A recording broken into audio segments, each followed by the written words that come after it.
Today is judgment day for our little inline 6-cylinder here. Yesterday something broke, or I don't know, whatever, but it started to run really bad and it sounds pretty bad, so something has obviously happened. And I gotta say, the margin from going from fixing this engine to swapping to a V8 is very small, because I think I have everything at home to put a V8 in this thing, and I don't have a single part for a straight 6.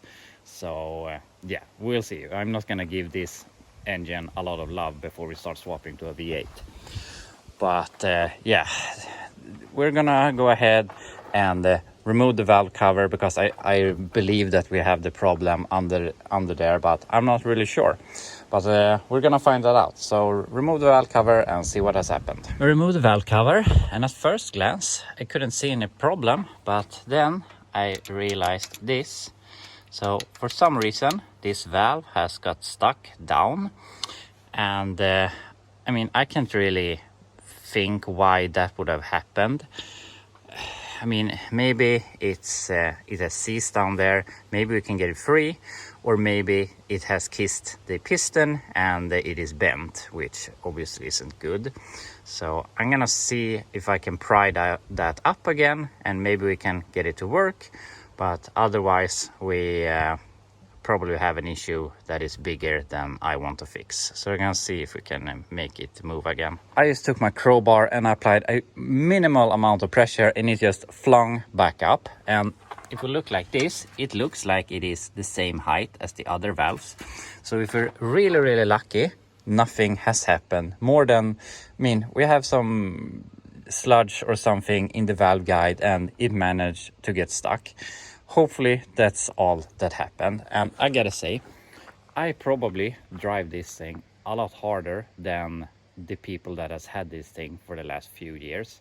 It has been in Sweden, or at least it was registered in Sweden in 2021.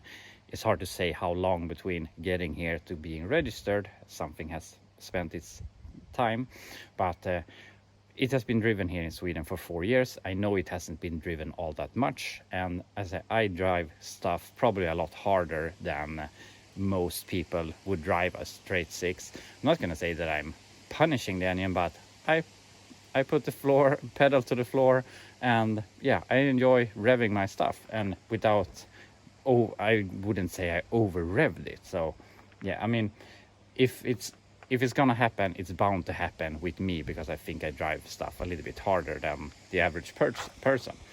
So I'm not surprised that this happened to me. And I've seen several videos where people have had stuck valves, mostly on engines that have been sitting for a long while. But obviously this thing has been sitting some time in its life. So yeah, I'm not surprised that this happened. So if we're really lucky, we can just put the rocker back on and drive it. And I have tried hammering on the valve, and it doesn't get stuck right now. Maybe it will get stuck again, who knows, but at the moment it's not, at least. So I'm gonna put it together, and I'm also gonna take a compression test to make sure that the valves isn't bent or something. And other than that, I'm just gonna put it together again and drive it. If it works, obviously we're gonna start it when we're taking the compression test. But yeah, I think we lucked out on this one, thankfully. So yeah, compression test, and we'll see how that looks. I made a compression test, started at the rear and worked my way forward, and as you can see, it looks pretty good. Number 5 is down a little bit, but I mean, maybe it would come up with some oil in it or something, but I think it's within spec. But I have also adjusted the valve now, and if we try and start it, crank it over, it's done. It's behaved a little bit different every time, but you can hear that we had compression at first, but then it disappeared. We have decent compression, but the valve gets stuck down every time. And I unfortunately think there's something wrong with the valve stem. It's seizing up for some reason. I'm gonna try and get some oil in there, but I think unfortunately that we have a problem with the valve or the valve guide, and that would leave us having to remove the head, which I mean, if I'm gonna remove the head on this thing, I might as well rip it out of here and start putting a V8 in it, because it's not really worth my time working with this, since I'm planning on a V8 swap anyway. So I'm just gonna, I mean, I can just take my hammer here a little bit, and of course now it doesn't want to get unstuck. There you go. So it's very easy to get it unstuck, but yeah, I'm not really sure why this is happening, if it has as I said, seized somehow in the valve stem. But I'm gonna try and oil it, see if we can make it work, but otherwise we're gonna rip this thing out of here. So I've been going back and forth here, and now if I spin it over, the valve doesn't get stuck, but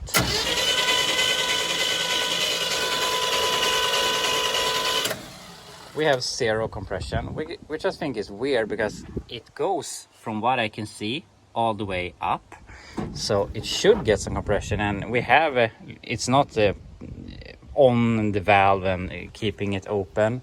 So I really think it should work. I took my endoscope camera and checked in the cylinder. I couldn't see that the valves had hit the piston, and it's very hard to see the combustion chamber, but at least I could see that the valve wasn't looking like this. But obviously it doesn't take much for it to not seal. So I really think that this head needs to come off and been gone through, which I'm not that inclined to do.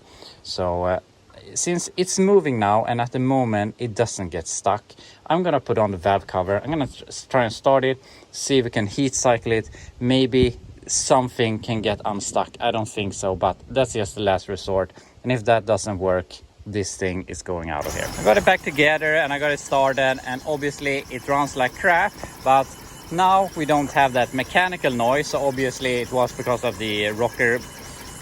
With the rocker made a sound when the valve was down. So I think the valve is still unstuck, but obviously we have no compression on that cylinder. And you can see it's coming, it's pushing fuel back through the carb, which means that we have compression going back in here. So obviously there's something wrong with the intake valve. So I'm just gonna let it sit here for a while, get some temperature in it, rev it some. Either it gets stuck again, or maybe it can seal up again. I don't think it's gonna do that, but other than that, this thing has to go out of here. I tried to rev it pretty aggressively, and now the valve has apparently gotten stuck again. So there's not much left we can do here. I was really hoping that we would get this thing working again here today, and unfortunately that's not going to happen. Because, I mean, we could definitely save this engine. We can remove the head, send it off to a machine shop that can maybe put in a new valve, fix the valve seats and whatnot for I don't know how much money. But either we can do that, send it away, wait for a long while before we get the head back and put it on. We can put on a used head or stuff like that. But there's a lot of work and also some money involved. Or I can just remove this, start putting in a V8 today, and we're not gonna get it running today, obviously. But I mean, obviously, it would be more fun to have a V8. I know that when I sell this thing, it's gonna be more attractive when it has a V8. So I don't really have any arguments to save this inline six. I mean, I like it, but also it's not much to brag about. So the plan right now is we're gonna rip this thing out of here, and I would have liked to avoid this. I would have liked to driven it, work on the Chevelle instead, but obviously that's not gonna happen right now. So we just have to take it for what it is. So I have two engines, and I know which one you want, and I know which one I will probably go with. So I have to decide that now and see which one we take. And yeah, we just have to go with it. Here's option number one. It's a 305. I bought it from a friend. He picked it out of a working Blazer, and I have started it. I have taken a compression test. I know that we have good even compression all the way around. I've checked the oil pressure. I know that's good, and it's just a junk engine that I know runs. But also it isn't anything fancy, and I wouldn't mind losing it when the car eventually gets sold. Also, it has the old style pulleys, so we can run and a regular alternator. It has a power steering pump, which we won't need, that we can just remove, and I'm gonna put that on a Chevelle is the plan. So this is just the overall simple swap. We are getting a V8, we're getting something that works, but we also don't know that much about it. Here is our second option, and I definitely know that you would prefer this. This is not as exotic as it looks. Basically, from here on down is your regular Smog V8, nothing special at all. My father has put some new bearings in it, but that's basically all. It has a it has a camshaft in it, it's a marine cam. I'm not sure that is the right thing, but that's what my father put in it. It's got this B&M supercharger on it. It got a quick fuel carb and a Mallory distributor, so nothing special. And obviously this would be really cool to put in, but there is some few reasons why I'm thorn about this. I don't want to cut a hole in the hood. That's one thing. Also, this has this serpentine belt setup, and we could run with that, but it has a power steering pump, which we don't need. So I'm not really sure that I would like to run that. And then we'd have to remake the belt assembly, which will take time.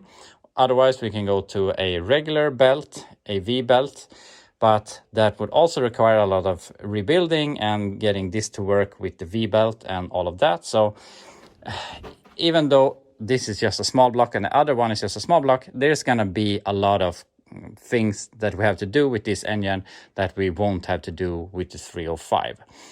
Also, I don't mind getting rid of the 305, but this thing I would like to keep, and I don't want to switch engines 2 times. So I'm not really sure how I want to do that. Also, we could just remove the blower, put on a regular intake manifold, but yeah, I'm really torn about this. So I'm gonna take a decision here. We don't need to decide yet which engine we're going with. So for now, I'm just gonna start taking this apart. I'm gonna take this out of here, and I mean, as I said, I like the inline 6 cylinders, and they must be the easiest engine to work on. There is not a single thing that is hard to reach. Engine mounts, super easy. You have the alternator. You can take out all of the bell housing bolts. You can remove the exhaust manifold and exhaust, super easy. Distributor, fuel pump, starter, everything is super easy to get to. So even though they're boring engines, they're really great engines. I think they are great to drive with and are great to work on. They're not the most fun in the world, but yeah, they do what they were built to do. So yeah, it's really unfortunate that this happened, but that's just life. And this thing might have lived forever if I didn't put the pedal to the floor, but also engines were built to be able to go full throttle. So it was just time. So it sucks, but that's just how it is. So yeah, I'm just gonna go ahead, throw this out of here so we can start thinking about what we're gonna put in here. So we're gonna look at the clock. It's 9:30 right now, and I'm gonna see how long it takes to remove the engine. It shouldn't take that long, and my goal, I don't always achieve my goals. I set pretty high goals, but on Friday we're celebrating midsummer here in Sweden, and my plan was to take the Oldsmobile to my friends where we're gonna spend midsummer. So yeah, I want to be able to drive there with the V8 this Friday. So we have today and tomorrow to do it, and I think it should be feasible. We need some stuff we have to order. I'm thinking we need motor mounts and some other stuff, but I really think it should be possible. So yeah, I'll be back to you when we have the engine out.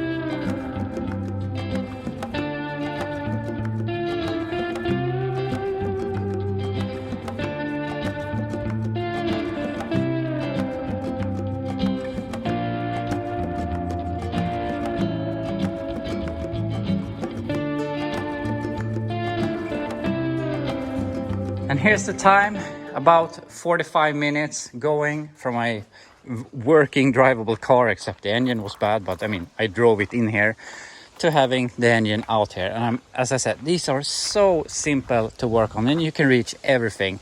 I didn't remove any bolt from the underside, but I gotta say, this thing was only sitting by 1 bolt, so it would have been easier to, if it was bolted in correctly, to remove them from the underside. But other than that, everything just unbolts from the top. So that's really awesome.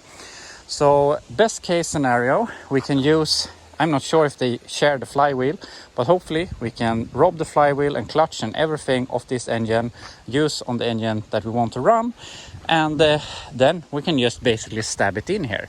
So the only thing that we will have an issue is with the motor mount, because it's so nice that there is a Chevy GM engine with the regular Chevy bolt pattern, so that we can just shove a small block in here, no problem. And then we just have to figure out how we're gonna do with the engine mounts. So yeah, that's fantastic. So I don't know if I have the rubber mounts. That will be our biggest issue today, but other than that, there shouldn't be any problem having an engine in here by the end of the day. So hopefully we can achieve that. But I'm gonna go ahead, pick out the engine that we're gonna go with, and start putting it in here. I've taken the decision that we're gonna be running with the 305.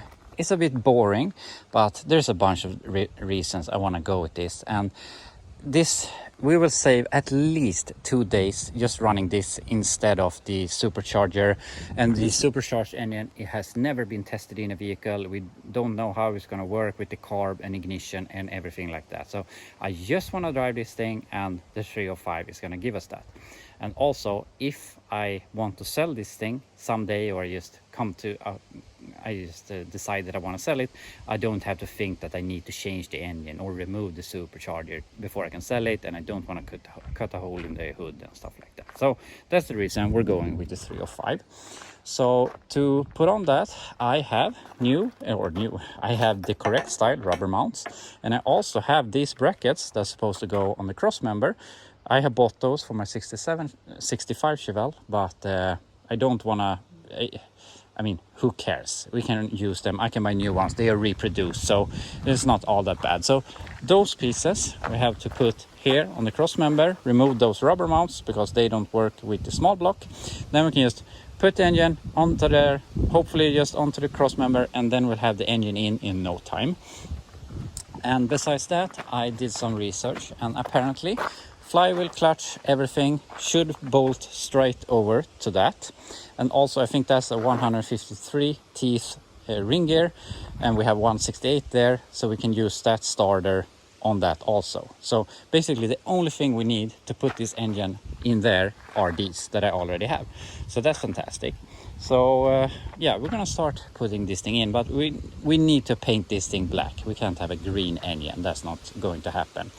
So we're gonna remove the headers, paint it, and then we can start putting it in the car. We have the engine basically ready for some paint, but there is some small stuff. We have to buy a fuel pump, but and some other small stuff we have to buy.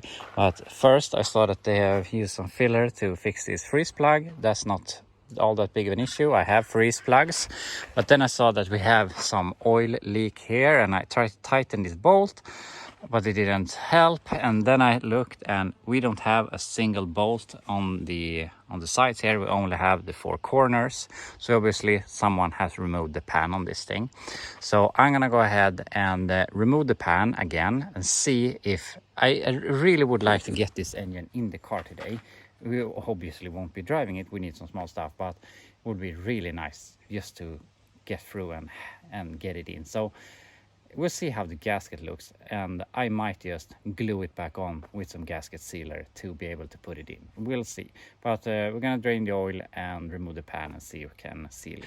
Got the oil pan off. I clean here as good as I can, so we're ready to put the pan on. And amazingly, I had this thing from when I worked on the 400 in the 69 Chevelle that didn't work because I didn't know there was different thicknesses here.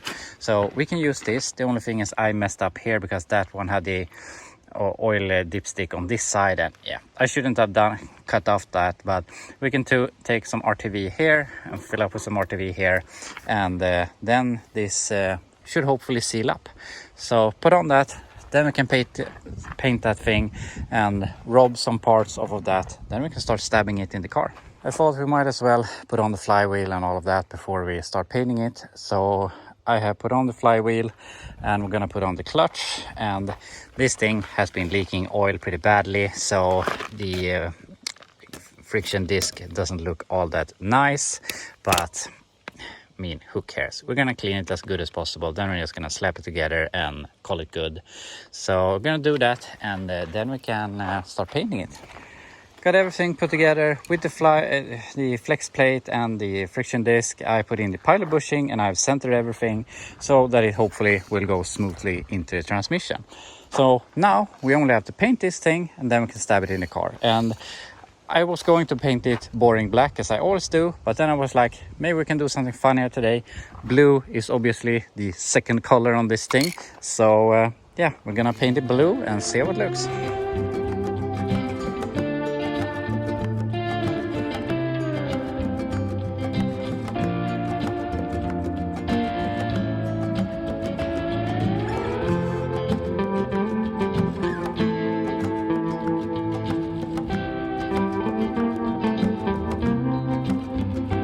We're not gonna win any car shows, but I think it looks pretty cool, and it's something more fun than having just a black engine. So I think this is gonna look good in the car. So basically the only thing that's left on the engine is putting on the rubber mounts, and the only thing that's left on the car is changing the engine mounts here in the subframe. What is it called? Crossmember is called. Here you can see how much oil it has been leaking from the old engine. So I tried cleaning that with the pressure washer, but obviously I didn't get everything off. But yeah, we're basically almost ready to put in the engine. Also, I'm gonna take the sawzall and remove the exhaust. But yeah, we're really close to putting the engine in. Engine mounts are in, they bolted right up, didn't have to do anything. I removed the throat bearing to fill up that with some grease because it was really empty. So hopefully that will hold. So everything is prepared here. We got the engine mounts on the engine. So we're ready to put this in. It started raining here. It's pretty gray on the sky. So I really hope it doesn't get any worse. But yeah, we're gonna try and stab the engine in now.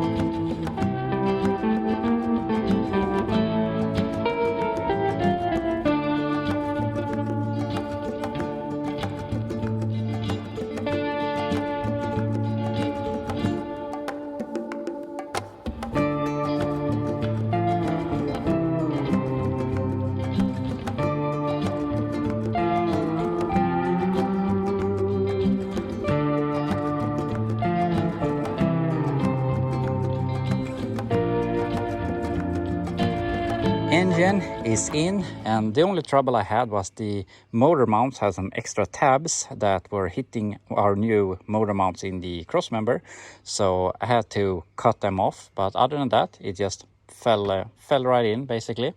So it is bolted into the crossmember. We have some bolts in the bell housing. I gotta add the other ones, but we have a V8 in the car, which I feel is really, really nice. So this is one of the best moments in an engine swap, in my opinion, because now you only have the small stuff left, and you can do exhaust, then you can do alternator, and then you can do carb, and yeah, you can just do a list and cross them off. So yeah, that's basically what we're gonna do. And I'm not sure how far we will get here today because my wife is picking up the kids, but our first goal to get the engine in is completed, which is really, really nice. And it would be really fun to just crank it over and just letting it make some noise. Obviously, we're not going to drive it, but yeah, we'll see how far we get here. But I don't have a distributor for this engine. I had to rob it for the Ram truck. So we have to borrow it either from the Chevelle or from the supercharged engine, so we'll see. But we're gonna start fiddling with some stuff here. So I've been working here a few hours. We got the distributor in. I do not like that Mallory distributor. You can put the cap in 4 different places instead of just one, like a regular HEI. And I hate this thing that holds down the spark plug wires. When did those ever come off at the distributor? So yeah, we're gonna change that out later, but that's the one I have for now. We have spark plug wires. I have connected a clutch linkage. I have water temp, oil pressure. We have ground and a positive. We have a starter. We have the radiator. We have radiator hoses. This upper one isn't the best, but it was I could find right now. So basically, it should fire off if we put something in the intake. So I'm just gonna shove some brake cleaner down the intake just to see if it fires off, because it would be pretty fun that we had this thing we're troubleshooting the inline 6 this morning, and now in the afternoon we could start it with a V8, so that would be pretty fun. So I just want to see if this thing starts, but then we'll have to continue tomorrow. We're gonna see if we can make a start with just some brake clean. Obviously we have a lot of all around work to do left, but I have some issue with the starter. It's not engaging the solenoid. It is spinning, but 9 times out of 10 is not engaging in the engine, so we have to take a look at that starter. It has done that 2 times with the inline 6, and now that we have just removed it, put it on another engine, it's acting up. So we have to figure out what that problem is. I have a new solenoid I bought for another starter, a 168 teeth. Maybe we can put that solenoid on this starter or something, but we're gonna see if we can make it spin here.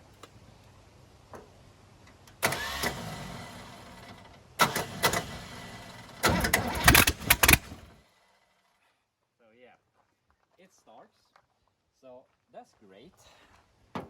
I mean, basically we started this day working on the inline 6-cylinder, and now we have a V8 that starts in the car, which I think is really nice with just these few amount of hours that we have actually worked on it. So the plan of having this thing being drivable tomorrow isn't that far off. We have a lot of work with the exhaust, we have carb linkage to the carb, alternator. Yeah, we have a bunch of stuff to do, but it should be feasible. So yeah, I really hope we can achieve that. But that will be all for today. I really hope you enjoyed watching, and I'll be back to you tomorrow.